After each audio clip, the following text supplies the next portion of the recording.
Oke, baik. Selamat pagi, Ibu Wahyu. Terima kasih Bu atas kesempatannya untuk bisa diwawancara untuk melengkapi tugas pendidikan agama-agama dunia ya. Eh, Sebelum kita mulai, izin kami memperkenalkan diri ya Bu ya. Sebelumnya dari saya sendiri, saya Fajar Falak Bu. Iya. Di sini ada teman saya, Vida, Arya, Fauzan, Maudi, Siti Khadijah, Muhammad Alif Bailva, dan juga Nabila Waswa ya Bu ya. Di sini kami ingin melengkapi tugas Bu, seperti itu. Jadi caranya kita mewawancarai Ibu Wahyu, seperti itu. Baik. Oke, baik. Mungkin langsung aja ya Bu ya, kita uh, Iya, silahkan. langsung tanya Iya, aja. iya boleh. Mungkin dari teman-teman ada yang ingin ditanya, mungkin di pertanyaan satu, silakan. Silahkan. Siapa yang mau bertanya duluan?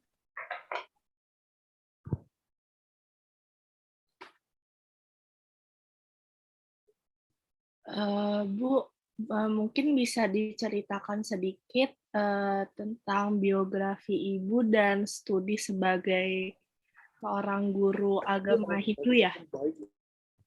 Oh, boleh, Kak Afida. Ya, baik. Terima kasih pertanyaannya. Kalau diceritakan sedikit agak rumit ya, perjalanan menjadi seorang mahasiswa waktu itu.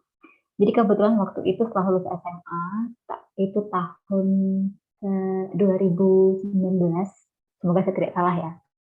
2019 saya lulus dari SMA. Saya kebetulan lulusan dari salah satu sekolah SMA negeri di Jawa Timur, tepatnya di daerah Blitar. SMA saya bukan SMA yang yang terkenal, itu tidak. Dia di pinggiran kota seperti itu. Nah, pada waktu itu sebelum saya kuliah di jurusan agama, sebenarnya saya sempat mendaftar di salah satu perguruan tinggi, yaitu di bidang kesehatan. Sebenarnya lolos, tetapi karena waktu itu saya terkendala biaya, jadi saya tidak melanjutkan di sana. Sehingga saya memilih untuk melanjutkan pendidikan saya di Jakarta dengan beasiswa yang dibantu oleh pemerintah, begitu. Nah, saya masuk kuliah tahun 2011,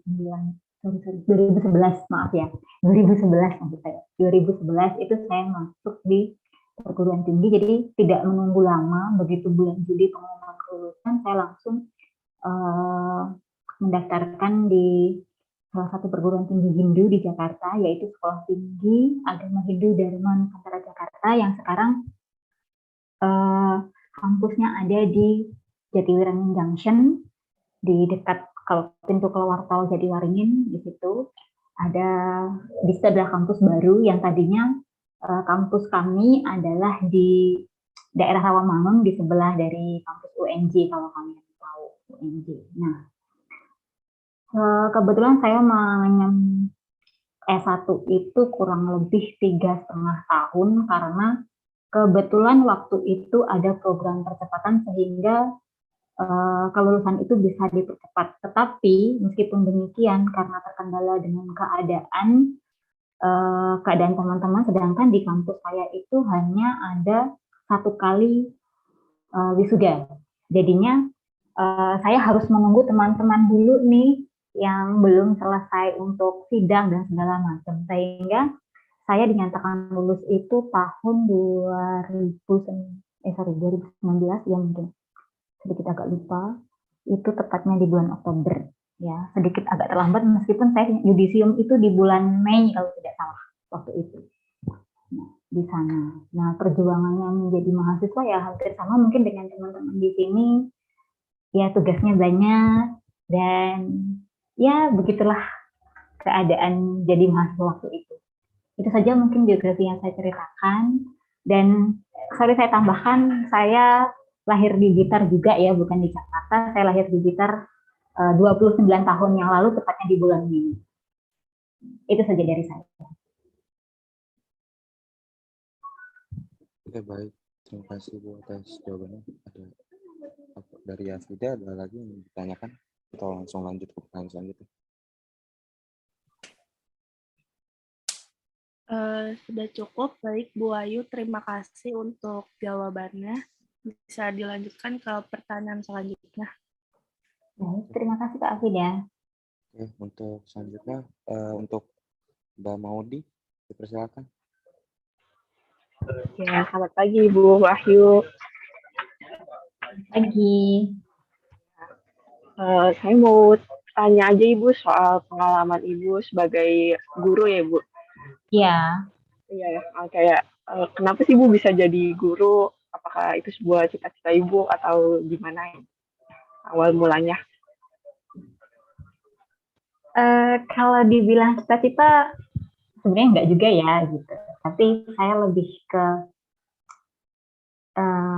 dulu tuh melihat menjadi sosok seorang guru itu kayaknya enak gitu, bisa. Yang pertama saya lihat dari yang bisa membuat saya terinspirasi menjadi guru itu, dulu waktu saya sekolah juga itu melihat kayaknya guru itu enak banget gitu ya. Dia tinggal kasih tugas, tinggal koreksi, tanpa saya memikirkan bahwa menjadi guru itu ternyata administrasinya banyak sekali, dari lesson plan, dari program tahunan, sampai dengan mengolah nilai anak-anak yang kadang-kadang mohon maaf tidak tuntas, itu bagaimana, memberikan deskripsi penilaian sikap itu bagaimana. Saya tidak membayangkan seperti itu menjadi guru. Yang saya tahu hanya enak ya guru, tinggal ngomong di depan kelas, begini, sesuai dengan buku. Kemudian setelah itu minta anak-anak untuk mengumpulkan tugas, tinggal koreksi, sudah selesai. Ya, jadi kalau dibilang cita-cita sebenarnya itu hanya pandangan saya dulu gitu. Tapi ketika terjun menjadi guru beneran gitu, ya lumayan agak-agak agak-agak repot, tapi tetap menyenangkan kok. Begitu. Dan pengalaman yang yang mengesankan atau pengalaman saya sama jadi guru itu belum sebanyak teman-teman guru yang lain. Tapi kebetulan saya sudah mengajar di sekolah minggu itu dari tahun 2013. Jadi waktu itu saya belum lulus dari kuliah, tapi saya diminta untuk pengabdian sosial seperti itu, kebetulan di sekolah minggunya tempat Kadek Adi belajar. Tapi Kadek Adi ini tidak pernah ketemu saya sebelumnya, dalam artian saya tidak pernah menjadi wali kelas dia pada waktu itu. Selama di sekolah minggu, pengalaman pertama saya itu adalah diminta untuk membimbing anak-anak sekolah minggu atau yang kita sebut dengan pasraman, itu untuk menjadi pendamping sekaligus pelatih membaca kitab suci dengan ketentuan secara nasional. Hanya sekedar informasi saja bahwa kami di Hindu itu mungkin berbeda dengan teman-teman yang di Muslim, Kristen atau yang lainnya, karena kami sendiri sebagai orang Hindu untuk membaca kitab suci itu ada ketentuannya, dan tidak semua guru itu mungkin bisa membacanya dengan baik sesuai dengan ketentuan, dan cara membacanya pun disesuaikan dengan tempat masing-masing. Artinya satu wilayah itu pasti punya aturan tersendiri bagaimana cara membaca kitab suci, meskipun kitab suci yang kita baca itu sama. Dan itu menjadi hal yang paling berat untuk saya, karena saya punya tanggung jawab besar di sana. Pada waktu itu kebetulan adik kelas dari Kadek Adi ini yang saya dampingi, dan sayangnya kami terhenti hanya di memenangkan piala di kota saja, untuk nasionalnya belum. Itu pengalaman pertama. Kemudian untuk pengalaman selanjutnya, kebetulan saya dipercaya sebagai pengurus musyawarah guru mata pelajaran di Provinsi DKI Jakarta, yang sekarang kebetulan saya menjabat sebagai pengurus MGMP di DKI, khususnya untuk mata pelajaran agama Hindu. Saya sebagai sekretaris, sehingga dari sana saya lumayan punya tanggung jawab yang begitu banyak, terutama untuk mendesain program-program untuk mengembangkan kemampuan guru-guru agama Hindu, khususnya di wilayah DKI Jakarta. Selain itu juga seringkali saya ditugaskan oleh Kementerian Agama itu untuk mewakili guru agama Hindu mengikuti workshop di seluruh wilayah di Indonesia. Dan kebetulan saya sudah mengikuti kegiatan workshop untuk pendidik agama Hindu di daerah Yogyakarta sudah, Bali sudah, Kalimantan sudah, Lombok sudah. Hanya beberapa wilayah yang belum seperti Sulawesi, kemudian Papua, dan Sumatera. Itu saya sama sekali belum pernah mengikutinya. Dan saya juga sedang proses menyusun buku, yaitu buku pedoman untuk umat Hindu baru, misalkan mereka masuk Hindu atau menikah dengan orang Hindu, sehingga saya ditugaskan untuk membuat buku tersebut. Untuk buku yang volume pertama sudah launching, kebetulan kemarin kita launchingnya begitu, sehingga kemarin waktu diminta untuk KDAD untuk mengisi wawancara ini, saya belum bisa karena kebetulan kemarin adalah launching buku pertama saya. Begitu, itu beberapa pengalaman lagi sebenarnya kalau diceritakan ada beberapa banyak lagi, tapi itu saja saya kira cukup ya.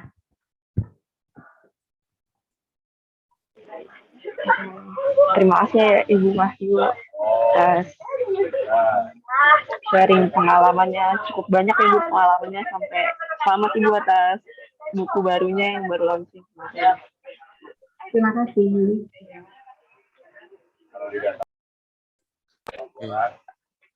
Oke, baik. Langsung pertanyaan selanjutnya ya Bu ya. Ya, silakan. Untuk pertanyaan selanjutnya boleh mungkin dari Mbak Nabila Wasfah. Persilakan. Halo, selamat siang Ibu. Perkenalkan, nama saya Nabila Wasfah. Saya ingin bertanya, apakah tantangan tersulit yang pernah Ibu hadapi sebagai seorang guru agama Hindu? Itu saja yang ingin saya tanyakan. Terima kasih. Baik, terima kasih Kak Nabila. Tantangan terbesar menjadi seorang guru itu menurut saya adalah memahami karakter siswa dan memahami juga bagaimana cara mereka belajar. Karena menurut saya sendiri, kalau misalkan anak usia di atas 12 tahun, artinya SMP, SMA, itu sebenarnya mereka bisa mengungkapkan perasaannya, gitu ya. Bagaimana, apa yang mereka sukai dari pembelajaran, apa yang mereka inginkan dari sebuah proses belajar mengajar, apa yang mereka inginkan, gitu. Itu anak-anak usia 12 sampai dengan 17-19 tahun itu sudah bisa menyampaikan, Ibu saya mau seperti ini. Tapi tantangan terbesar adalah ketika saya mengajar di SD yang mungkin mereka saya anggap belum bisa menyampaikan perasaannya dengan benar. Artinya apa? Mungkin mereka masih takut atau bagaimana, saya juga kurang memahami. Tapi itu yang saya tangkap selama saya mengajar dari tahun 2013. Jadi tantangan terbesar saya adalah memahami anak di usia SD itu, mengenali mereka, bagaimana caranya mereka itu agar nyaman belajar dengan saya, bisa menerima apa yang saya sampaikan, kemudian mereka bisa dengan leluasa mengekspresikan diri mereka di kelas yang saya ajarkan, dan kemudian mereka bisa menerapkan apa yang saya ajarkan, gitu. Yang tentunya itu berkaitan dengan perilaku mereka. Kalau kita bisa bilang itu kompetensi keempat, yaitu tentang penerapan dalam kehidupan sehari-hari atau praktiknya. Karena saya sedikit agak menuntut siswa-siswa saya, setelah pembelajaran itu pasti saya minta mereka untuk mempraktikkan. Jadi misalkan ketika kita belajar tentang ibadah, gitu, bagaimana siswa itu bisa menerapkannya dalam kehidupan sehari-hari dan tidak hanya memahami, oh di Hindu itu diwajibkan sembahyangnya 3 kali atau berdoanya 3 kali sehari, yang dikatakan sebagai trisangya di pagi, siang, dan sore. Saya tidak ingin hanya seperti itu. Mereka hanya tahu teori ini, tapi praktiknya nol. Mereka bisa baca kitab suci, mereka tahu isi kitab suci, tapi mereka tidak bisa mengamalkan kitab suci itu. Nah, itu tantangan terbesar buat saya ketika saya berhadapan dengan anak-anak SD yang mungkin belum belum bisa memahami itu dan butuh daya dukung, butuh support dari orang tuanya sendiri. Jadi kita sebagai guru, seperti yang saya bilang tadi, saya mengira seorang guru itu hanya memberi soal, menjelaskan, mengkoreksi, sudah. Tapi ternyata ketika saya menjalani banyak hal yang menjadi tugas dan tanggung jawab seorang guru, seorang tokoh agama yang dianggap memiliki pemahaman lebih gitu dibandingkan dengan umat yang lainnya. Selain itu juga metode-metode mengajar yang sesuai dengan perkembangan anak itu menurut saya menjadi tantangan terbesar. Menurut saya, guru yang kreatif, guru yang memahami keadaan siswanya dalam arti psikologinya, guru itu akan mampu membawa seorang peserta didik itu ke situasi di mana anak itu bisa mempelajari, bisa memahami, dan bisa mempraktikkan dalam kehidupan sehari-hari. Itu yang menurut saya menjadi tantangan tersendiri yang sampai sekarang saya masih harus terus belajar. Itu Kak Nabila. Baik Ibu, jawabannya sudah cukup jelas sekali. Terima kasih atas jawabannya. Oke, baik. Selanjutnya pertanyaan dari Mas Belva ya. Dari Mas Belva, dipersilakan. Selamat siang Bu Ayu. Selamat siang Kak Belva. Saya mau bertanya, pandangan Ibu terkait kondisi kehidupan beragama di Indonesia bagaimana Bu? Terima kasih pertanyaannya. Ini lumayan agak berat ya. Kondisi kehidupan beragama di Indonesia. Kalau saya boleh membandingkan, saya kan berasal dari daerah gitu ya. Bisa kita lihat bagaimana rasa menghormati, respek yang tinggi yang saya terima dari tetangga saya yang mayoritas mereka beragama Muslim, Buddha, Kristen, Katolik, Konghucu. Karena kebetulan tempat tinggal saya waktu itu benar-benar strategis, jadi satu desa itu semua tempat ibadah ada dan semua umat itu hampir jumlahnya itu sama gitu. Jadi antara Muslim, Hindu, Kristen, Katolik, Buddha, Konghucu dan beberapa penganut kepercayaan lainnya itu hampir sama jumlahnya, sehingga dari sana saya sangat-sangat belajar apa itu toleransi. Dan ketika saya di daerah waktu lalu itu benar-benar saya merasa kita itu sama gitu. Kita sama-sama manusia yang diciptakan oleh Tuhan dengan segala kesempurnaannya. Kita punya akal, kita punya fisik yang lengkap. Mungkin ada beberapa kekurangan, tapi kita sebagai makhluk beragama itu sangat-sangat dihargai gitu. Kita paham perbedaan yang ada. Tentunya misalkan dilihat cara beribadah kita beda, salam kita beda, cara berpakaian kita berbeda. Dan itu terlihat sangat jelas gitu di masyarakat. Tapi ketika saya di kampung atau di desa, itu sangat terlihat jelas bagaimana rasa toleransinya itu sangat tinggi. Tetapi beberapa tahun belakangan ini, saya tidak menyalahkan keadaannya. Dan saya tidak pernah menyesali posisi saya sebagai agama yang minoritas. Gitu. Beberapa tahun belakangan ini saya merasa toleransi di Indonesia itu sedikit agak berkurang dari tahun-tahun sebelumnya.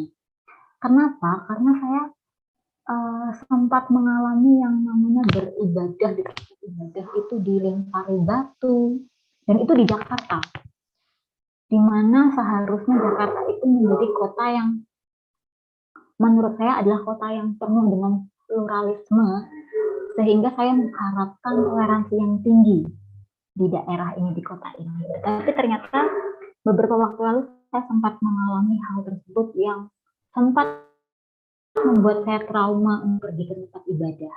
Tapi untungnya ada beberapa saudara, beberapa umat yang sering gitu memberikan dukungan, memberikan motivasi gitu. Tapi itu tidak berlangsung lama, gitu. Mungkin hanya waktu itu terpengaruh keadaan atau situasi politik yang sedang terjadi, ya. Dan itu saya paham sekali, meskipun saya sempat trauma, sempat takut. Tapi puji syukur, alhamdulillah hal itu bisa teratasi dengan baik seiring berjalannya waktu. Dan sekarang saya menemukan kondisi yang menurut saya tingkat toleransinya, tingkat respeknya terhadap agama yang berbeda itu sangat-sangat tinggi, di mana saya juga sangat dihargai, sehingga saya merasa nyaman. Karena menurut saya pentingnya kehidupan kita sebagai masyarakat yang beragama di tengah-tengah pluralisme, di tengah-tengah multikultural yang ada, kemudian juga kita menjadi bagian dari suatu negara, toleransi itu sangat penting. Tidak hanya dijunjung tinggi, tapi bagaimana kita menerapkan, mengimplementasikannya dalam kehidupan sehari-hari. Dan saya sendiri tidak bisa menghindari gitu, perbedaan itu ada, dan mungkin hanya ada sekelompok orang saja yang terlalu fanatik dan minim akan rasa toleransi itu. Tapi saya tahu bahwa mayoritas sebenarnya mereka paham toleransi itu ada. Ya, tinggal bagaimana caranya kita sebagai seorang akademisi, seorang pelajar, seorang mahasiswa, seorang tokoh masyarakat, tokoh pendidik itu, seperti yang saya bilang tadi, mengajarkan anak-anak agar bagaimana mereka bisa mengimplementasikan toleransi itu dalam kehidupan mereka. Begitu yang dapat saya sampaikan, Kak Belva. Baik Bu, terima kasih atas jawabannya. Sudah cukup dalam lah.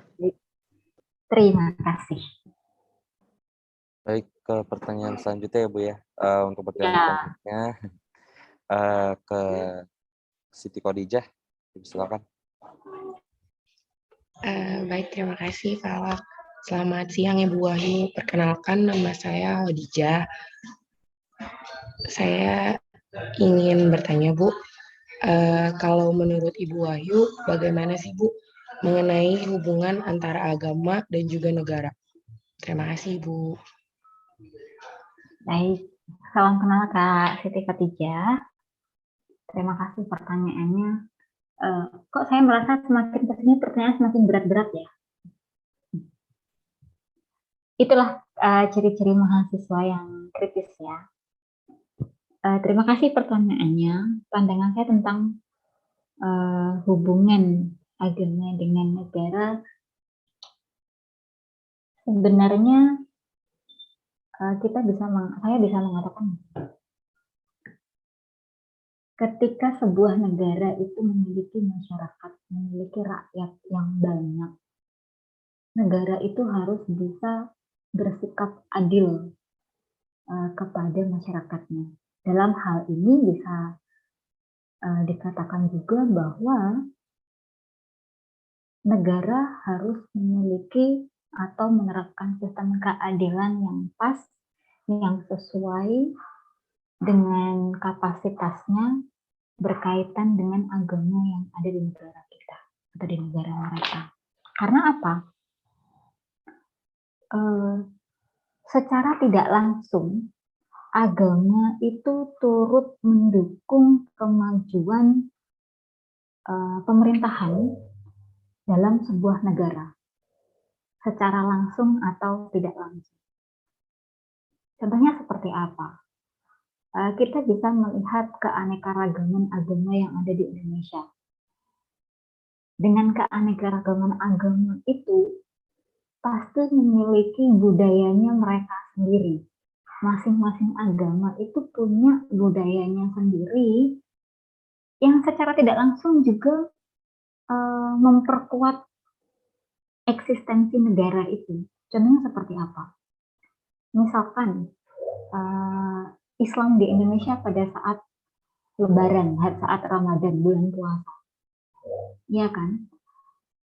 Dari bulan Ramadan itu banyak sekali pengusaha yang berusaha untuk menjajakan dari eh, pakaian baru, baju baru maksud saya, kemudian takjil, kemudian banyak lagi souvenir-souvenir Ramadan yang kemudian menjadi momen bagi para pengusaha itu untuk melancarkan usaha mereka. Itu poin pertama. Yang kedua, pada saat bulan puasa itu, banyak umat Islam itu yang membagikan takjil di jalanan tanpa memandang siapa yang dia kasih takjilnya. Apakah mereka juga ikut puasa atau tidak. Karena inilah yang mendasari toleransi, berbagi, karena memang itu adalah ajaran agama yang diajarkan, yang kemudian dipraktekkan dalam kehidupan sehari-hari. Dan yang tidak disadari adalah dengan kita membagikan takjil atau makanan di jalan, kita turut membantu mengisi perut-perut masyarakat yang pada saat itu memang menahan rasa lapar, terlepas dari mereka itu lapar atau tidak. Nah, dari kegiatan tersebut, mereka menjadi merasa diperdulikan, diperhatikan. Yang artinya apa? Dari hal-hal berbagi kecil seperti takjil itu, kemudian tanpa kita sadari membangun pemikiran rakyat, oh, kita terselamatkan dari rasa lapar hari ini oleh tangan-tangan manusia yang baik. Iya kan? Di samping perekonomian berjalan, rasa kemanusiaan berjalan, ada hal-hal positif lainnya yang mengikuti yang menjadi hasil dari kegiatan tersebut. Kemudian saya mengambil contoh lagi di Bali. Seperti yang kita ketahui bahwa Bali juga sangat berperan penting dalam menarik wisatawan asing maupun domestik itu masuk ke Indonesia. Terlepas dari sekarang keadaan corona dan pembatasan, kita berkaca beberapa tahun yang lalu bahwa itu juga berpengaruh, itu turut mensupport perekonomian negara. Jadi saya tidak bisa mengkerdilkan satu agama ini tidak berperan penting dalam negara. Sehingga saya berpandangan bahwa agama itu turut membantu, apapun agamanya, itu turut membantu kemajuan dan perkembangan negara di mana agama itu berkembang. Sehingga seharusnya semakin banyak agama yang ada, semakin banyak keanekaragaman, maka memunculkan kekayaan negara Indonesia itu sendiri yang pada nantinya harusnya bisa dibawa ke arah yang lebih positif untuk mengembangkan negara Indonesia itu dengan segala kekayaan yang ada. Misalkan kalaupun itu pemerintah di negara itu sendiri bisa mengkoordinir atau memanajemen dan bersikap adil kepada agama yang ada itu, juga kepercayaan-kepercayaan yang ada. Karena seperti yang saya bilang tadi, kepercayaan atau keyakinan dari agama itu bisa menjadi alat untuk memajukan dan mengembangkan negara itu sendiri.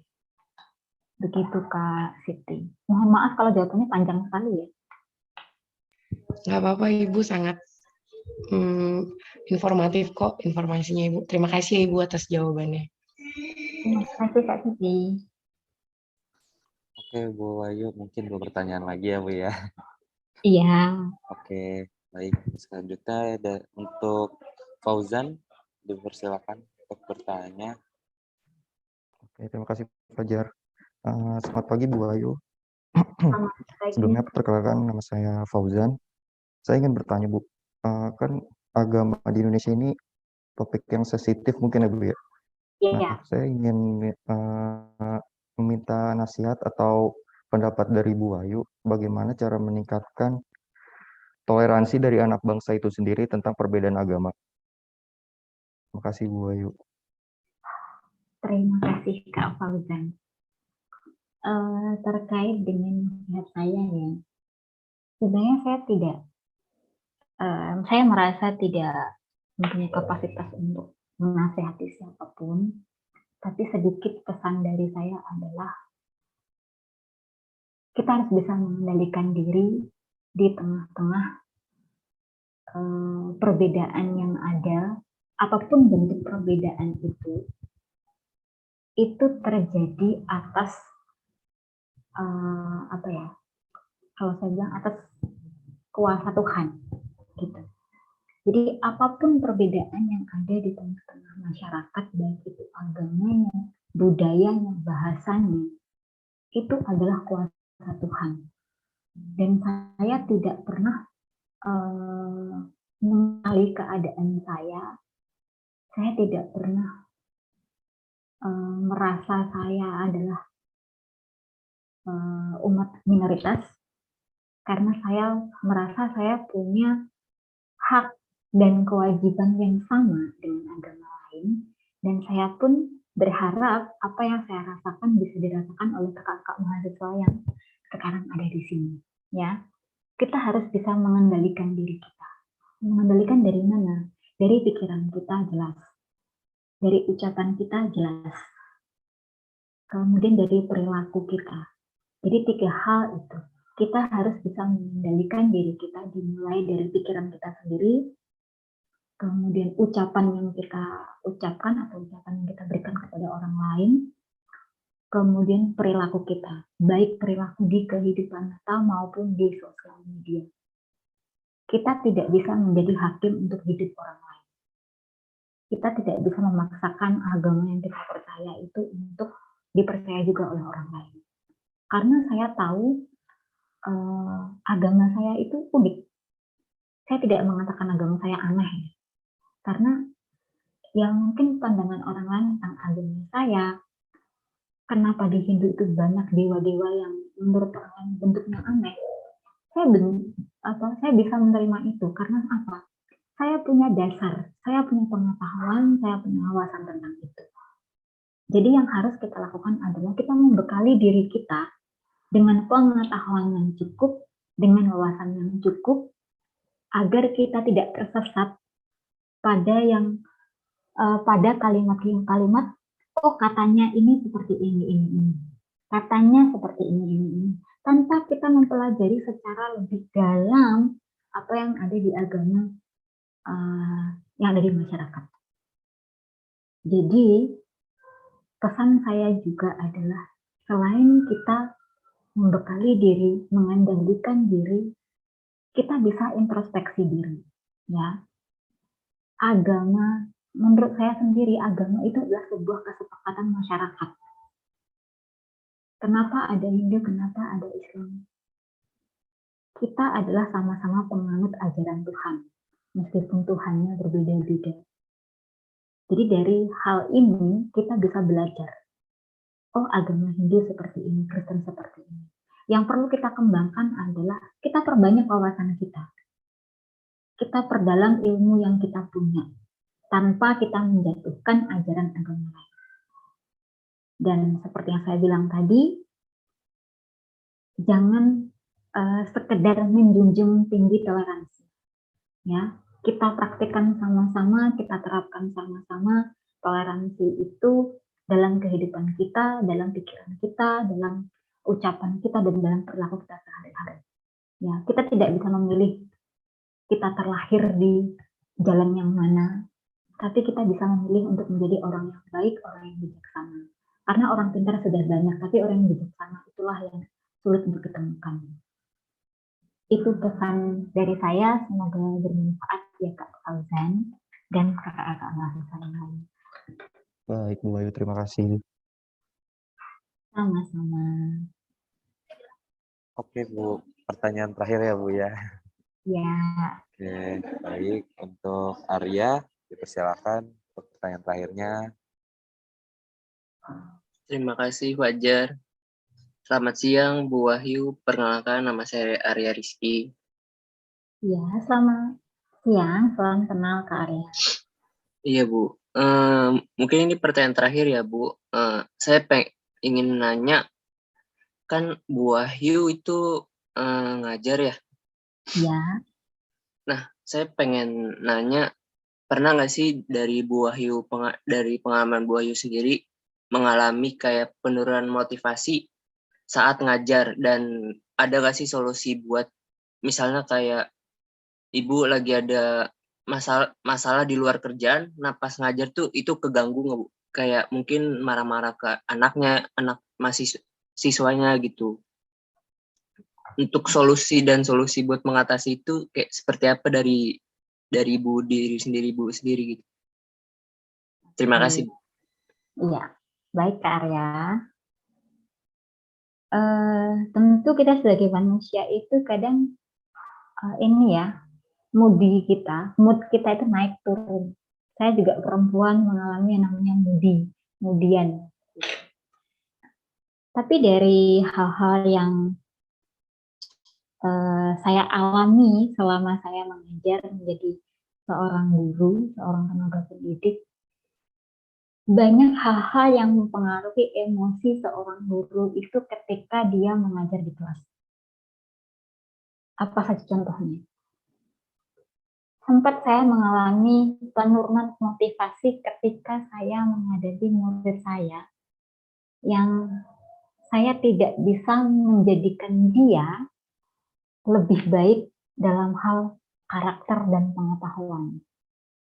Ya, saya bisa mentoleransi kalau misalkan itu masih seputar pemahaman materi ataupun pembelajaran di kelas yang nanti hasilnya adalah nilai. Karena menurut saya nilai itu bisa kita buat. Tapi ketika kita melihat orang lain, di mana kita punya tanggung jawab untuk menjadikan dia lebih baik, tapi sampai di akhir pembelajaran kita tidak berhasil untuk meningkatkan sisi positif dari seorang siswa. Ya, contohnya dia masih tetap bolos, masih tetap suka terlambat, kemudian cara berbicaranya juga masih dapat dikatakan kurang sopan ketika dia harus berbicara dengan orang tua. Itu kadang-kadang yang menjadikan saya sebagai seorang guru hilang motivasi. Jadi saya berhenti saja menjadi seorang guru. Karena menurut saya gagal menjadi seorang guru. Karena itu tugas utama dari seorang guru itu adalah membantu anak-anak itu agar memahami mana karakter yang baik dan mana yang kurang baik, dan mana yang harus mereka lakukan. Ketika sebuah proses pembelajaran itu tidak bisa merubah sesuatu yang kurang baik menjadi baik, kadang saya berpikir saya gagal menjadi guru. Tapi di sisi lain, saya harus menyadari bahwa kita tidak bisa mengontrol ataupun mengendalikan siswa yang jumlahnya banyak dalam satu kelas karena kita tidak bisa menjangkaunya satu persatu. Itulah sisi apa ya, saat-saat dimana di akhir pembelajaran itu saya selalu mengevaluasi kenapa ada anak yang tidak berubah dari segi karakternya. Mungkin nilainya bisa menjadi lebih baik, tapi bagaimana karakternya? Sudahkah mereka ikut beribadah di rumah sesuai dengan ajaran agama? Ya, itu yang buat saya kadang merasa gagal. Kemudian tetap ada anak yang misalkan susah untuk berkomunikasi saja. Saya sudah menanyakan ini, saya sudah bawel cerewet di kelas. Saya sudah seperti ayam berkokok atau yang anjing menggonggong, apalagi di tengah-tengah keadaan seperti ini. Banyak sekali hal-hal yang membuat saya kehilangan motivasi. Contohnya apa? Ketika kita asik mengajar, tiba-tiba wifi-nya down, hilang sinyal. Banyak anak-anak yang komplain. Hal itu kadang membuat saya sedikit agak stres, kemudian nyerah aja deh jadi guru. Mending tahun depan saya menjadi ibu rumah tangga yang baik untuk anak saya. Sering seperti itu. Tapi kembali lagi, ketika kita sudah berada di posisi itu, kemudian kita ingat lagi, kita buka-buka memori, ternyata mengajar itu masih asik sebenarnya. Karena memunculkan tantangan yang baru lagi, kita harus bertemu dengan orang yang baru lagi. Seperti itu Kak Arya. Nah, kemudian bagaimana cara mengatasi itu? Ketika saya sudah stres, sudah down, sudah kehilangan motivasi. Biasanya saya buka album, kita biasanya punya yearbook ya, atau buku tahunan, atau buku sekolah, atau majalah sekolah, di mana ada foto kita bersama anak-anak di sana. Itu yang saya buka biasanya. Saya buka lagi. Kemudian tiba-tiba muncul saja keinginan lagi, ayo semangat lagi, ngajar lagi. Memang tantangan selalu ada, tapi bagaimana kita menyikapinya seperti tadi. Menjadi seorang guru itu dituntut untuk dewasa. Kadang-kadang juga harus bisa bersandiwara. Seperti apa contohnya? Misalkan ketika guru sedih, apakah kita membawa muka kita yang sedih itu ke depan kelas? Tentu itu tidak diperbolehkan. Itu sangat tidak profesional untuk guru. Ketika guru sedang emosi, ada banyak masalah, apakah kita langsung marah-marah kepada anak? Puji syukur sampai sekarang saya bisa mengendalikan hal itu gitu. Meskipun di luar ruangan, di luar kelas itu mungkin habis marah-marah, ngomel-ngomel karena apa segala macam. Ketika masuk di kelas, saya selalu berusaha untuk menunjukkan wajah terimut saya, bahasa sehalus mungkin yang saya punya, saya tunjukkan itu. Terlebih lagi untuk berhadapan dengan anak-anak usia dini ya, contohnya anak SD kelas 1, 2, 3 seperti itu. Itu adalah hal-hal yang kadang memang sulit untuk dilakukan, tapi itu menjadi sebuah kewajiban gitu. Kita tidak bisa menunjukkan wajah kita yang sedang marah, kita sedang sedih, dan itu dirasa sangat tidak profesional untuk seorang tenaga pendidik.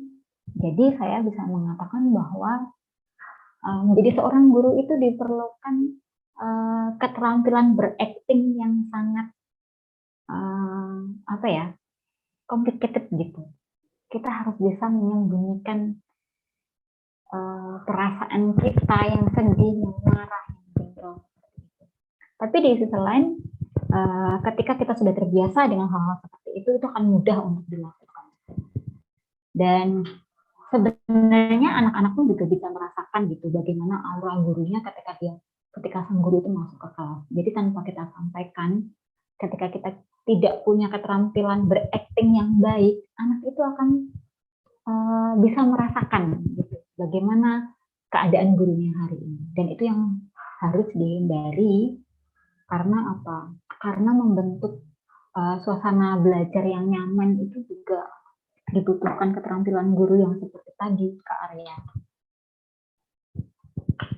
Jadi kita benar-benar harus tenang ketika masuk kelas, kita benar-benar harus punya persiapan yang matang, punya pemahaman yang benar-benar paham tentang materi apa yang diajarkan, bagaimana membawa kelas itu menjadi sebuah kelas yang menyenangkan untuk anak-anak, agar mereka bisa menerima pembelajaran dengan baik. Itu saja Kak Arya yang bisa saya sampaikan. Baik Bu, terima kasih Bu. Mungkin Fajar. Oke, terima kasih teman-teman atas pertanyaannya kepada Ibu Wahyu ya Bu. Sebelumnya Bu, sebelum diakhiri ya Bu ya, mau menanyakan untuk nama panjang Ibu Wahyu, boleh di-kasih tahu Bu?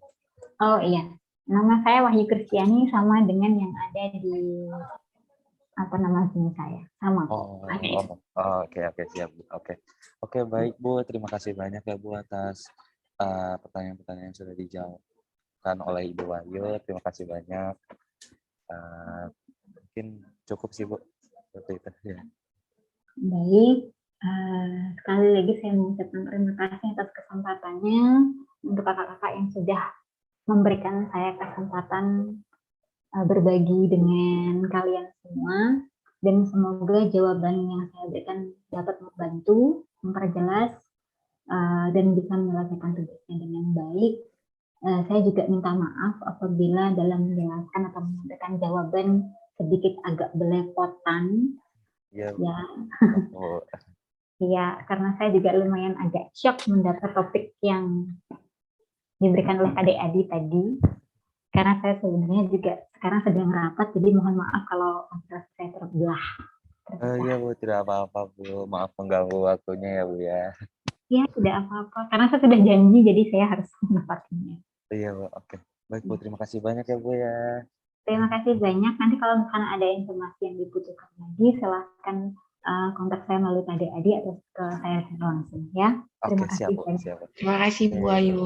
Terima kasih Bu. Terima kasih Bu Banyak Ayu Bu atas Wahyu. waktunya. Terima kasih Bu.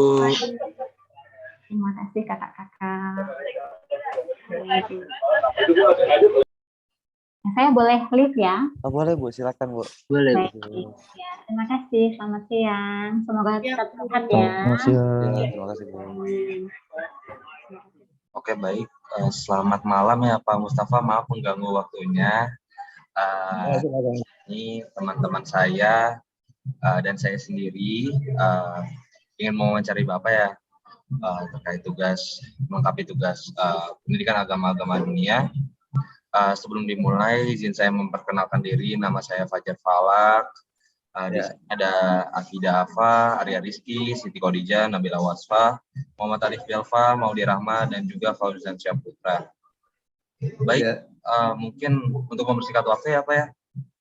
Langsung kita mulai aja. Mungkin yang pertama dari Afida, dipersilakan untuk bertanya. Ya, baik. Makasih Falak. Sebelumnya, perkenalkan Pak, nama saya Afida. Saya ingin menanyakan pertanyaan soal mungkin sedikit biografi dan studi Bapak sebagai tokoh agama gitu, Pak. Boleh sedikit diceritain, Pak? Baik, dari studinya ya? Iya, dan sedikit biografi Bapak. Oke, saya lahir di Jawa Timur ya, tepatnya di Kota Lamongan. Kota Lamongan, tanggal 9 Februari 1963. Bisa diterima, jelas? Iya, jelas. Ya, jadi saya lahir di Jawa Timur, tepatnya di Kota Lamongan, 9 Februari 1993 ya. Kemudian saya lahir dari lingkungan keluarga yang taat agama ya, dari keluarga yang taat beragama. Kemudian pendidikan saya tempuh di tingkat dasar itu saya di Madrasah Ibtidaiyah. Jadi di daerah saya itu banyak lembaga pendidikan tingkat dasar namanya Madrasah Ibtidaiyah. Itu sekolahnya sore, kemudian pagi saya belajar di sekolah dasar negeri. Jadi waktu saya masih tingkat dasar itu sekolahnya dua, di SD sama di Madrasah Ibtidaiyah. Kemudian lanjut SMP. Setelah SMP saya di SMA. Setelah SMA, saya melanjutkan di IAIN Sunan Ampel Surabaya. Nah, kalau dari background itu sebenarnya pendidikan saya nggak linear ya. Nggak linear artinya kalau sebagai seorang rohaniwan ya di lembaga Tentara Nasional Indonesia itu harusnya kan linear. Jadi dari madrasah kemudian ke sanawiyah, ke aliyah atau ke pesantren. Kemudian baru ke IAIN, dari IAIN baru masuk di dunia militer sebagai rohaniwan. Tapi saya tidak linear pendidikannya ya. Jadi dasarnya dua lembaga pendidikan SD negeri umum sama madrasah, kemudian SMP, SMA baru perguruan tinggi agama. Itu tentang biografi saya dan pendidikan saya. Oke, saya akan lanjut. Oke, baik. Terima kasih banyak, Pak, untuk jawabannya. Mungkin untuk pertanyaan selanjutnya bisa dilanjutkan, Pak. Udah jelas ya, masih ada yang perlu ditanyakan barangkali dari biografi pendidikan maupun biografi diri saya ada yang kurang jelas, silakan Sudah cukup jelas ya? Ya, sudah cukup jelas sih, Pak. Ya.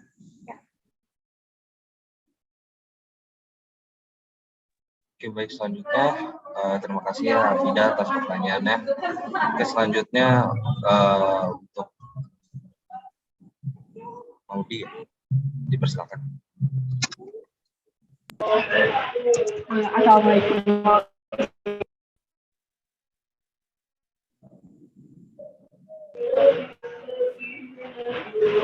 Perkenalkan, saya Maudi Rahma, Pak Mustafa.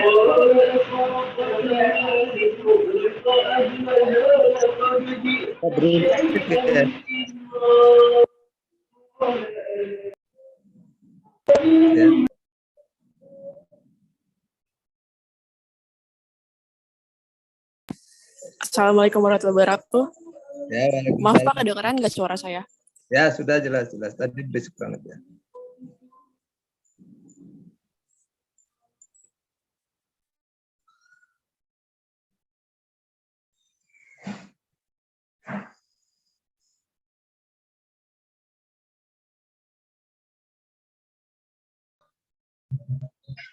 Baik Pak, mungkin untuk Maudi karena sinyalnya tidak bagus ya, mungkin saya backup saja ya untuk pertanyaan kedua. Sebentar Pak. Untuk pengalaman Bapak sendiri sih Pak. Mungkin Mas. Halo, Assalamualaikum. Ya. Suara. Mohon maaf Pak, apa suara saya terdengar jelas? Ya, jelas. Oh iya. Maaf Pak, sebelumnya saya nggak bisa nyalain kamera Pak, kayaknya sinyalnya nggak kuat kalau sambil nyalain kamera. Nggak apa-apa, yang penting jelas aja. Saya Maudi Rahma Pak, saya mau bertanya perihal pengalaman Bapak sebagai seorang rohaniawan ya Pak, mungkin bisa diceritakan dari awal bisa terjun atau ke dunia itu hingga sekarang kesibukan Bapak gimana? Iya. Terima kasih Pak. Baik, terima kasih. Ya, kalau pengalaman karena ini tugas di kepentaraan ya. Jadi saya awal begitu direkrut di TNI AU, jadi saya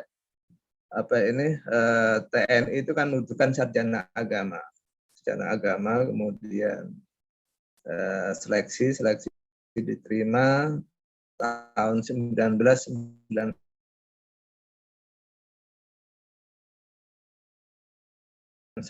tepatnya ya.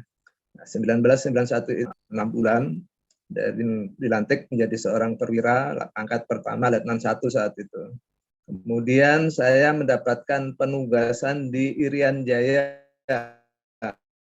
tepatnya di Pangkalan Udara Manuhua Biak,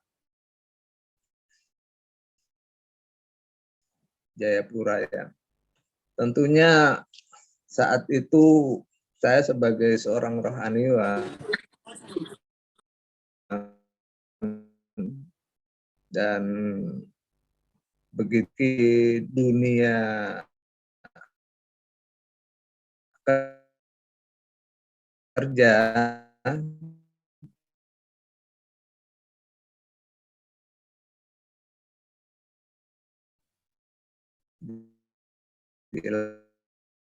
dilanut ya dari keagamaan ya.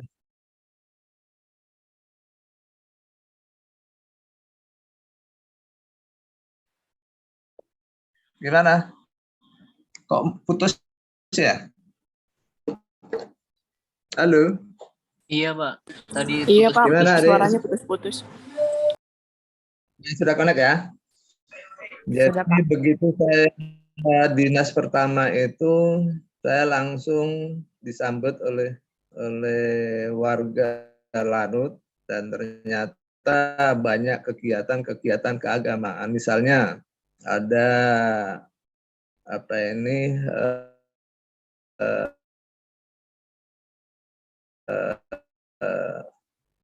acara kematian,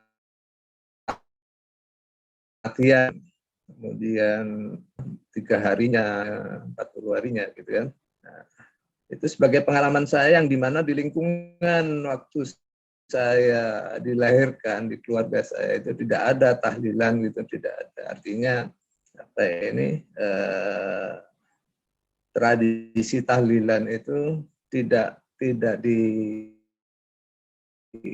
dilaksanakan di lingkungan keluarga saya. Nah, begitu saya di dunia militer sebagai rohaniwan, saya disuruh mimpin yang seperti itu. Kalau tahlil mengucap la ilaha illallah itu ada rangkaian urutan-urutannya. Nah, saya tidak kehilangan akal walaupun saya enggak berurutan dari awal sampai akhir dengan aturan yang ada, maka saya membuka acara itu dan saya memberi selanjutnya tahlil, saya minta kepada yang hadir di situ yang biasa memimpin. Anggota tahunya bahwa rohaniwan itu adalah ya dalam hal tahlilan sudah betul-betul bisa menguasai, tapi ternyata saya saat itu karena di lingkungan keluarga saya tidak ada tahlilan, maka itu ada suatu pengalaman yang sangat berharga. Oh, ternyata seperti ini di lingkungan tentara, bahwa kematian masih ada acara tahlilan dan sebagainya. Kemudian juga ada kelahiran anak yang masih kecil, prematur.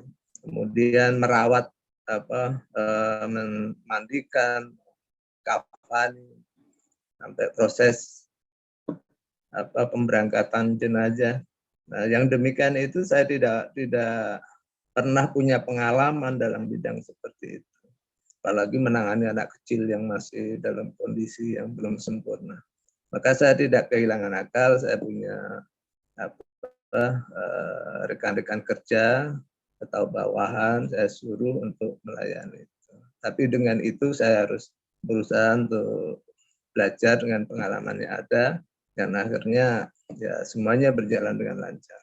Kemudian baru 1 tahun di sana, saya ada penugasan di daerah operasi di Aceh. Nah, itu yang lebih banyak pengalaman saya selama di daerah Aceh saat itu tahun 1991, 1992, selama hampir 8 bulan saya di sana. Saya keliling ke desa-desa untuk memberikan pemahaman tentang berbangsa dan bernegara kepada masyarakat Aceh, jangan mudah terpengaruh oleh waktu itu sebutan gerakan Aceh Merdeka. Itu pengalaman saya ya. Kemudian pengalaman yang lain tentunya terkait dengan penugasan di daerah di mana dengan penugasan itu saya mengetahui tentang kondisi suatu daerah. Ya. Itu sangat bermakna bagi perjalanan hidup saya. Itu pengalaman saya selama dinas sebagai rohaniwan di TNI Angkatan Udara. Ya. Baik Pak, terima kasih atas sedikit cerita ya Pak, sedikit berbagi pengalaman. Mungkin bisa dilanjut aja ke pertanyaan selanjutnya. Baik, saya kembalikan ke Pak. Baik, terima kasih Maudi atas pertanyaannya. Mungkin yang selanjutnya untuk Arya dipersilakan. Baik, terima kasih Falak. Selamat malam Pak Mustafa. Perkenalkan terlebih dahulu, saya Arya Rizky. Saya di sini ingin mempertanyakan dari Pak Mustafa sendiri apa sih nama? Nama itu depannya ada Afdoli. Itu nama saya sebenarnya Afdoli Mustafa, itu bapak saya ya. Cuman kurang lengkap aja itu. berarti panggilnya Pak Doli. Abdoli. Ya. Ya. Oh ya. Oh ya, lanjut ya Pak. Ya, Dari Pak Abdoli, apa sih pengalaman dari yang tadi Bapak ceritakan yang paling menarik sebagai rohaniawan atau keagamaan yang paling menarik dari dulu sampai sekarang, Pak? Pengalaman yang paling menarik. Pengalaman yang paling menarik? Ya. Ya, pengalaman yang paling menarik itu saya sebagai rohaniawan dapat kemudahan-kemudahan dalam hal untuk bisa menjadi salah satunya petugas haji ya.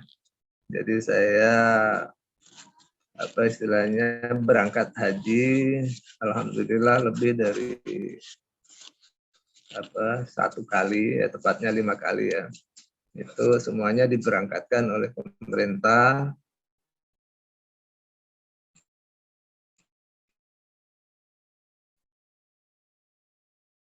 Kemudian jadi sudah gratis, malah di sana kita memberikan melayani para jamaah haji, di mana dalam pelayanan tersebut ternyata memang banyak dinamikanya di lapangan, menghadapi begitu banyak masyarakat dengan berbagai karakter ya. Jadi selama musim haji, sebelum jamaah datang saya sudah ada di sana di tanah suci. Kemudian sampai jamaah sudah pulang kembali semuanya, kita baru pulang. Nah, di sanalah kita dengan teman-teman, saya dengan teman-teman itu melayani jamaah haji Indonesia, dan di sana banyak dinamika yang saya peroleh, dan bagaimana bisa memberikan pelayanan yang terbaik terhadap jamaah haji Indonesia. Itu pengalaman yang sangat menarik buat saya. Saya kira itu deh. Baik, terima kasih Pak atas jawabannya. Mungkin bisa dilanjutkan Pak, pertanyaan selanjutnya. Terima kasih Ari atas pertanyaannya. Pertanyaan selanjutnya apa ya, mungkin dari teman saya Nabila Wasfa. Dipersilakan Nabila. Halo, selamat malam Bapak. Perkenalkan, nama saya Nabila Wasfa. Yang ingin saya tanyakan adalah, apakah tantangan tersulit yang pernah Bapak hadapi sebagai seorang tokoh agama? Itu saja yang ingin saya tanyakan. Terima kasih.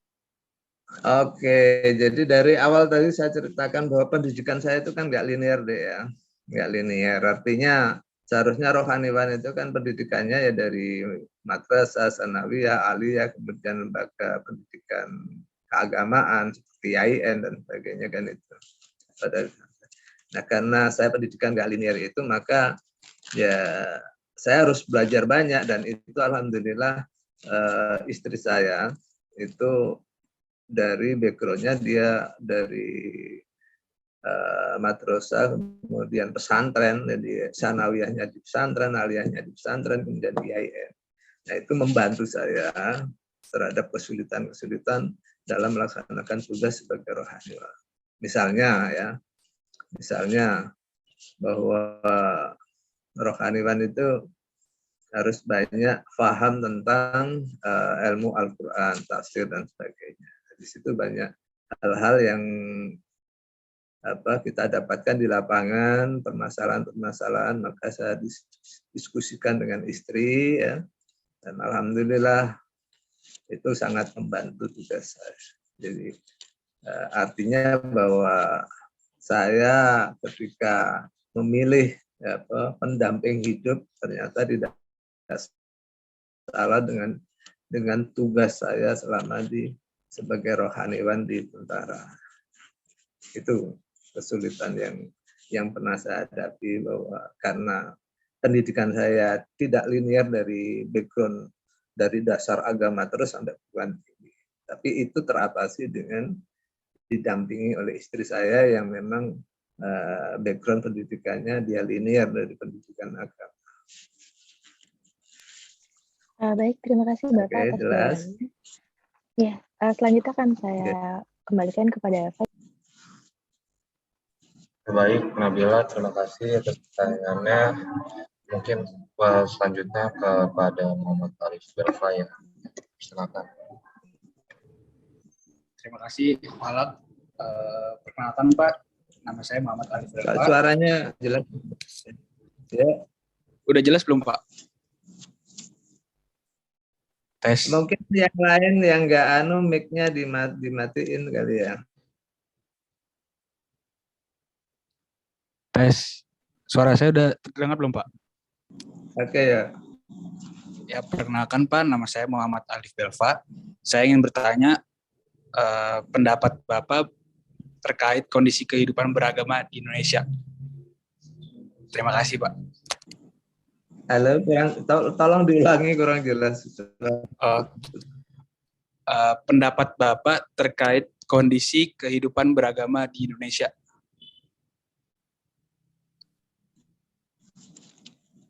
Sudah jelas belum Pak?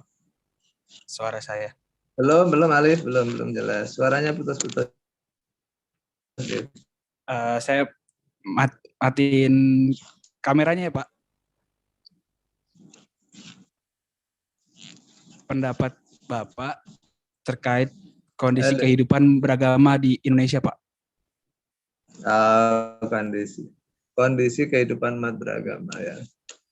Baik. Terima kasih, Pak. Ya, kalau kita lihat secara fisik, kehidupan beragama di Indonesia ini kan mengalami, kalau menurut saya ya, dari perjalanan dari tahun ke tahun, dari aspek fisiknya ya kita melihat bahwa terdapat kemajuan dalam aspek fisik, banyak pembangunan untuk yang Islam, kalangan Islam, banyak masjid-masjid yang dibangun dengan baik dan besar ya. Kemudian juga untuk saya berbicara internal umat Islam ya, banyak dari kaum wanitanya sudah banyak menggunakan kerudung ya, jilbab. Itu menurut saya suatu perkembangan yang lebih bagus. Akan tetapi menurut saya, hemat saya bahwa keagamaan di Indonesia atau pengamalan keagamaan di Indonesia belum sepenuhnya dilaksanakan dengan baik. Artinya belum. Kalau dalam Islam itu kan Al-Quran berbicara udhulu fisil mikafah, jadi masuklah kamu dalam Islam itu secara keseluruhan. Ya, keseluruhan itu baik cara bekerjanya, cara bergaulnya dan sebagainya itu ya secara Islam. Nah, itu yang belum bisa dilaksanakan. Ya, buktinya apa ya? Buktinya banyak para pejabat ya yang ditangkap oleh KPK, berarti kan dia tidak amanah. Kalau tidak amanah berarti dia tidak menjalankan agama. Dia sholat, tapi ternyata dia masih sholatnya itu belum betul-betul memberikan mencerminkan bahwa dia itu sebagai seorang Muslim yang taat. Jadi masih tergoda oleh nafsunya. Jadi secara fisik ya kita mengakui bahwa banyak perkembangan kemajuan, tetapi secara pengamalan itu sebenarnya juga masih banyak penyimpangan atau perilaku yang belum sesuai dengan apa yang diajarkan dalam Al-Quran dan hadis Rasulullah. Jadi itu jelas ya. Okay. Iya Pak, terima kasih Pak. Ya. Silakan Falak lanjutkan. Baik, mungkin untuk selanjutnya pertanyaan selanjutnya Pak ya. Dua lagi ya. Mungkin selanjutnya untuk Siti Khadijah, dipersilakan. Terima kasih Falak. Ya. Selamat malam Pak Mustafa. Perkenalkan nama saya Siti Khadijah. Di sini saya ada beberapa pertanyaan. Yang pertama, ya, bagaimana pandangan Bapak mengenai hubungan antara agama dan juga negara? Oke. Hubungan agama dengan negara ya. Baik, Jadi kalau kita kembali kepada konstitusi kita, ya, Undang-Undang Dasar 1945, itu kan udah jelas ya, pasal 29 ya. Ada yang hafal nggak pasal 29 ayat 1? Coba hafal nggak? Negara Indonesia berdasarkan ketuhanan yang Maha Esa, kan gitu kan? Terus yang pasal keduanya, negara menjamin tiap-tiap penduduk untuk memeluk agama dan beribadat sesuai dengan agama. Jadi itu sudah apa ini pemerintah dalam arti negara betul-betul memberikan kebebasan di dalam beragama. Dan manusia lahir itu kan memiliki kebebasan ya, yang disebut dengan hak asasi itu. Nah, salah satunya adalah beragama. Nah, oleh pemerintah itu sudah diwadahi dalam konstitusi itu, dalam pasal 29 tadi, dan pelaksanaannya dijamin oleh pemerintah. Artinya dilindungi ya, dilindungi, makanya ada Kementerian Keagamaan kan gitu ya. Kementerian Agama yang membina masalah agama di Indonesia. Nah, saya sebagai rohaniwan di TNI, maka di TNI baik darat, laut, udara, saya di Angkatan Udaranya, itu juga ada Dinas Pembinaan Mental ya. Dinas Pembinaan Mental Angkatan Udara. Di sana membawai bidang-bidang, ada agama Islam, ada Hindu, ada Kristen, Protestan, Katolik. Di sana memberikan pembinaan yang secara intens terhadap prajurit TNI. Prajurit TNI ini di lebih spesifik lagi di Angkatan Udara ya. Tapi tadi saya katakan secara luas dalam berbangsa bernegara, maka sesungguhnya pemerintah sangat-sangat konsen terhadap pembinaan keagamaan masyarakat Indonesia ya, dan diwujudkan dalam bentuk ada suatu kementerian, yaitu Kementerian Agama. Jadi kembali bahwa hubungan agama dengan negara itu ya tidak bisa dipisahkan ya. Jadi kita sesuai dengan Pancasila sendiri bahwa ketuhanan yang Maha Esa itu memberikan makna bahwa setiap warga negara itu harus beragama, berkeyakinan terhadap adanya Tuhan yang Maha Esa. Tidak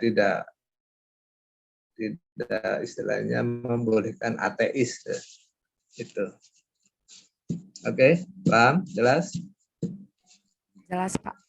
Saya boleh nanya satu pertanyaan lagi nggak, Pak?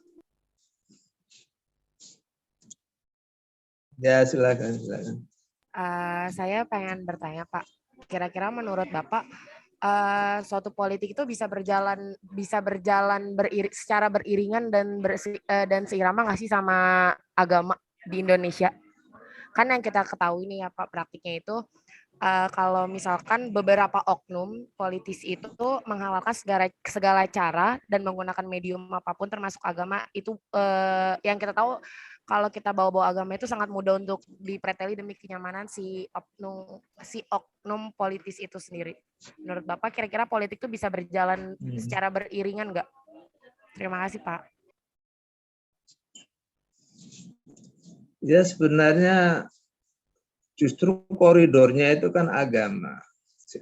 Koridornya itu kan agama ya. Jadi silahkan berprofesi sebagai apapun termasuk para politisi kan itu ya. Jadi termasuk para politisi silakan berpolitik dengan bendera masing-masing ya. Tetapi semuanya harus ada rambu-rambunya. Rambu-rambunya apa ya? Agama yang gitu. Orang boleh beda pendapat, boleh beda pandangan ya. Itu hal yang keniscayaan, sesuatu yang tidak bisa dipungkiri ya. Jadi mesti ya selalu ada perbedaan pendapat, perbedaan pandangan, perbedaan kelompok, perbedaan berpolitik, tetapi tidak boleh saling menjatuhkan. Nah, tidak saling boleh menjatuhkan itu adalah nilai-nilai yang ada yang diajarkan dalam agama kan gitu. Tidak boleh menfitnah kan itu.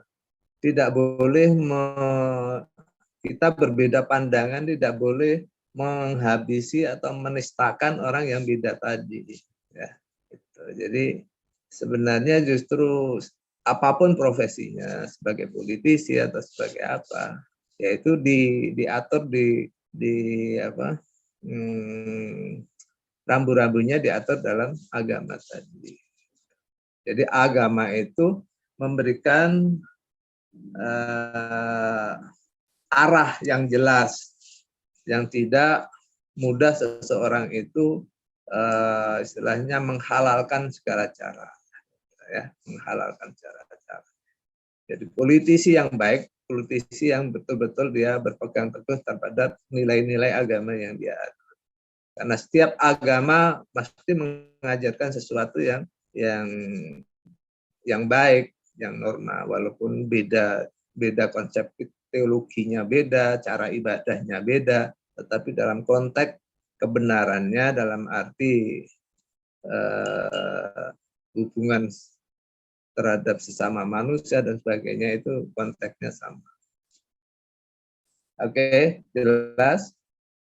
Baik, terima kasih banyak Pak atas informasi dan jawabannya. Ya. Oke, terima kasih Siti Khadijah atas pertanyaannya. Mungkin yang terakhir ya Pak ya, pertanyaan terakhir untuk wawancara ini mungkin untuk Fauzan, dipersilakan. Oke, terima kasih Pak Jar.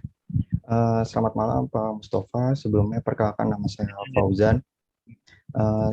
Saya ingin bertanya Pak, kan topik agama ini di Indonesia cukup sensitif Pak. Cukup sensitif topik agama ini di Indonesia. Terus bagaimana saya mau minta pesan atau nasihat dari Bapak untuk meningkatkan toleransi kita agar tidak saling menjatuhkan satu kelompok ataupun satu agama. Iya.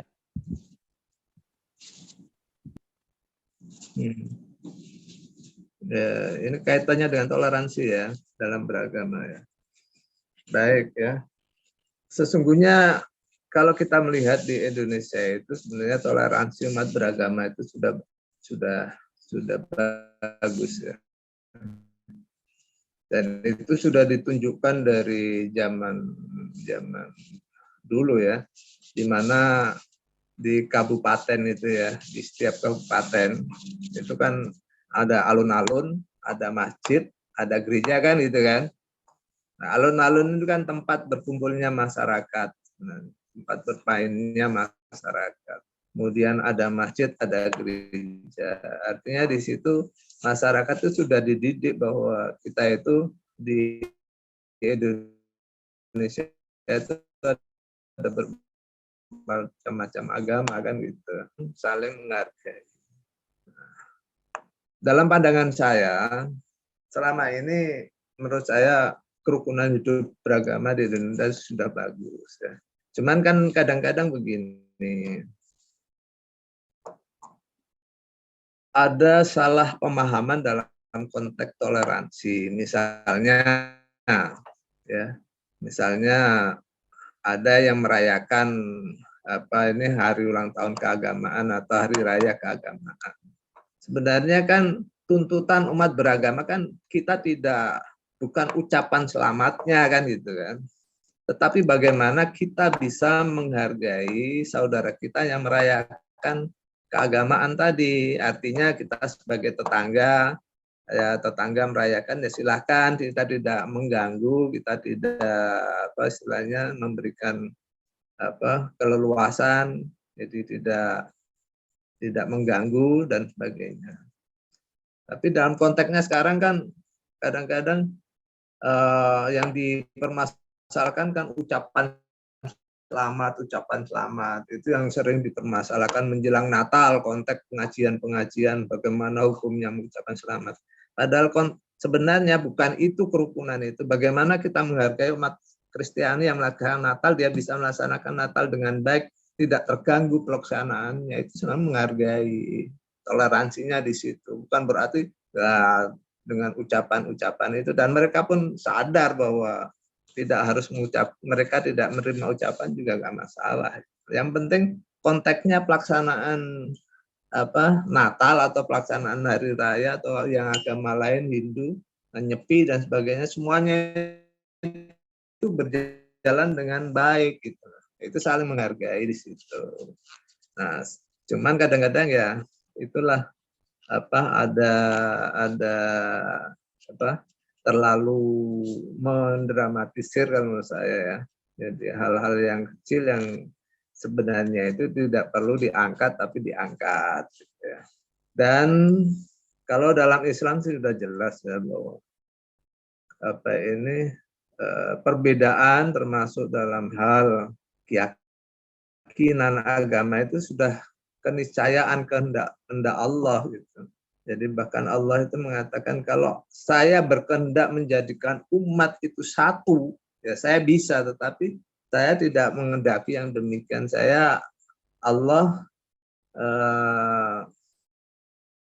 memberikan atau menjadikan umat yang bermacam-macam itu semuanya silahkan berlomba fastabiqul khairat, untuk berlomba kebaikan. Nah, nanti urusan perbedaan itu setelah kembali kepada Allah akan Allah jelaskan tentang perselisihan itu.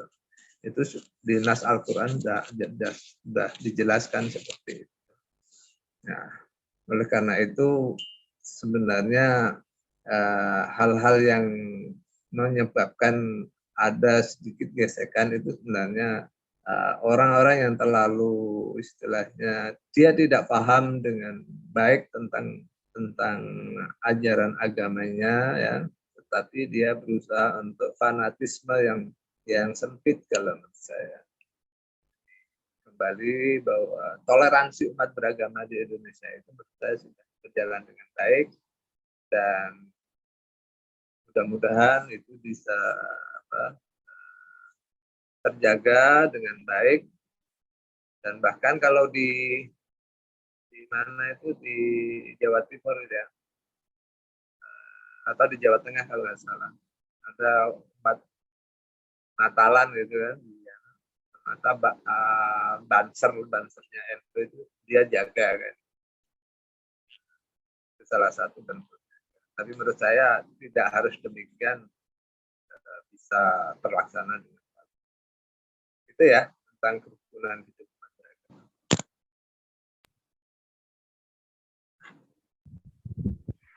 Oke, baik Pak Mustafa, terima kasih atas jawabannya. Langsung ke Fajar Palak. Baik, terima kasih teman-teman atas pertanyaannya. Untuk Bapak Mustafa, wawancaranya sudah selesai Pak. Terima kasih banyak sudah menjawab pertanyaan dari kami.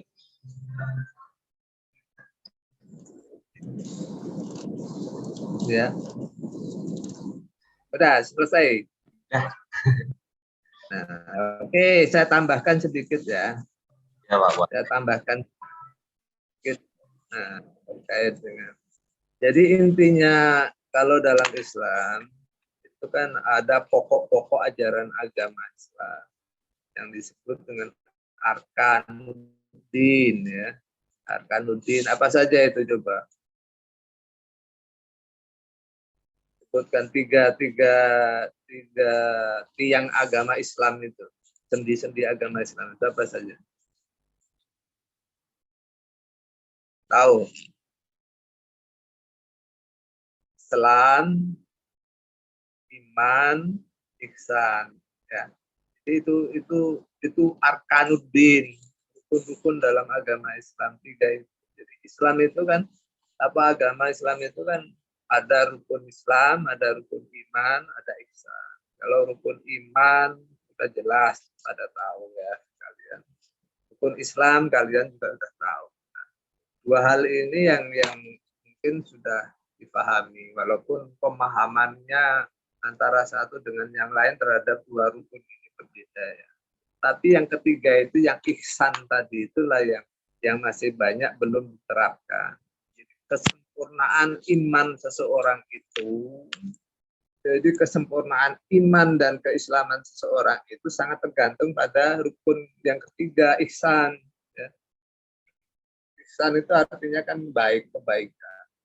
Ya, kebaikan. Nah, orang taat beribadah, taat sholat, ya, bahkan haji dan sebagainya. Tetapi dia dalam konteks bergaulnya tidak bagus, maka dia mencederai nilai-nilai ajaran agama Islam.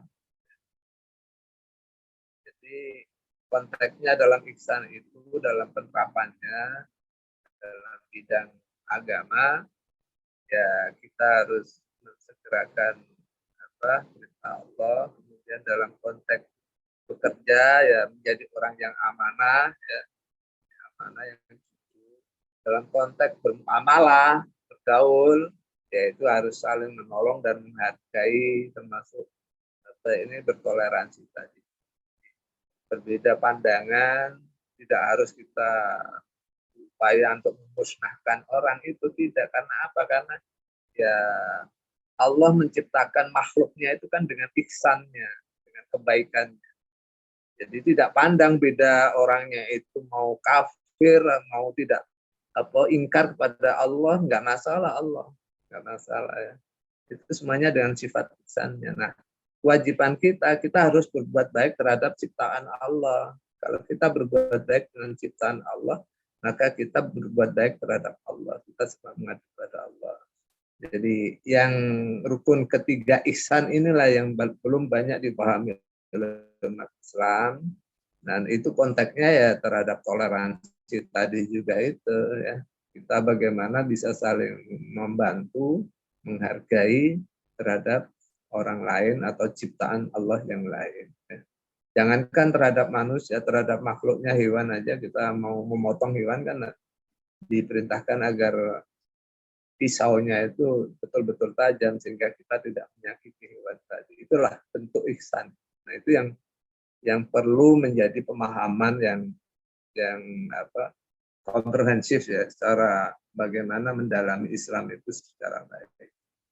Oke, itu ya tambahan saya ya. Oke ya.